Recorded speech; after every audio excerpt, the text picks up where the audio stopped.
আসসালামু আলাইকুম গাইজ, আপনারা সবাই কেমন আছেন? আশা করি সবাই ভালো আছেন। আজকে চলে আসলাম গঞ্জু সিটিতে। এটা হলো গঞ্জু মেন সিটি। এই জায়গাতে কন্টেন্ট টাওয়ার রয়েছে, বিশ্বর তৃতীয় উচ্চ বিল্ডিং রয়েছে এই শহরে। এই জায়গাটা আপনাদেরকে আজকে দেখাবো, তো চ্যানেলটিকে সাবস্ক্রাইব করে সাথে থাকবেন।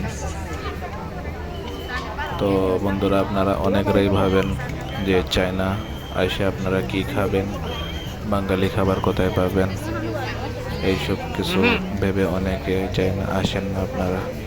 তো আপনাদেরকে আজকে এমন একটি লোকেশন দিব, ওই জায়গাতে আসলে আপনারা বাঙালি খাবারও পাবেন, প্রায় 10-12টা বাংলাদেশি রেস্টুরেন্ট পেয়ে যাবেন এবং থাকার ব্যবস্থাও আছে।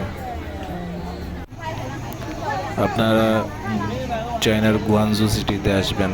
সিটিতে আসার পরে সোনিয়া লি স্টেশনের নাম, জায়গার নাম, ওই জায়গাতে আসলে আপনারা একসাথে 10-12টা বাংলাদেশি রেস্টুরেন্ট পেয়ে যাবেন। খাওয়া দাওয়ার টেনশন আপনাদের শেষ। তারপরে আপনারা ট্রেন ও মেট্রোতে বসে খুব সহজভাবে কন্টেন্ট টাওয়ার দেখার জন্য আসতে পারবেন। ওই জায়গাতে যারা বাঙালি ভাই ব্রাদাররা আছে, যারা রেস্টুরেন্ট আছে, ওরা কিন্তু আপনাদেরকে বুঝিয়ে দিব কীভাবে আপনারা ট্রেনে করে কন্টেন্ট টাওয়ার দেখার জন্য কম টাকার ভিতরে আসতে পারবেন।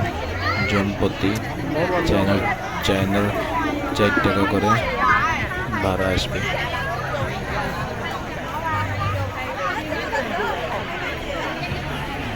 তো এই যে দেখেন, এটা কন্টেন্ট টাওয়ার।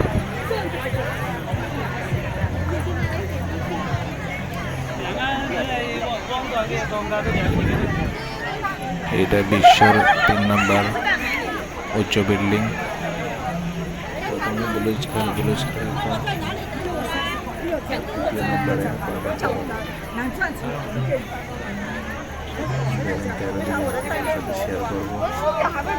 এই যে দেখেন চায়নার মানুষরা, ওরা আসলে অনেক দূর দূর থেকে আসে এই বিল্ডিংটা দেখার জন্য। শুধু বিভিন্ন দেশের মানুষ আসে, শুধু বাংলাদেশি নয়, বিভিন্ন দেশের মানুষ আসে এই বিল্ডিংটা দেখার জন্য, এবং সব থেকে বেশি চায়নার লোকাল মানুষরা আসে।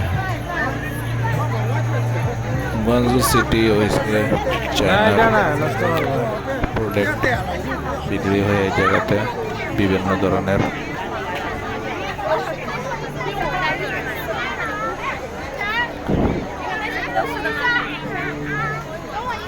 এই যে দেখেন অনেক মানুষ। তারপরে এই ঘোড়াকে ফলো করে পিক তুলতেছে এবং ভিডিও করতেছে।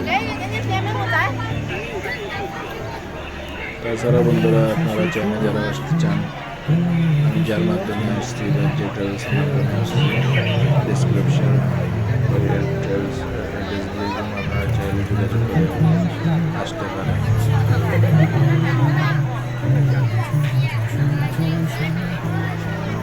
সবাই ভালো থাকবেন। আজকে এতটুকুই। দেখা হবে নেক্সট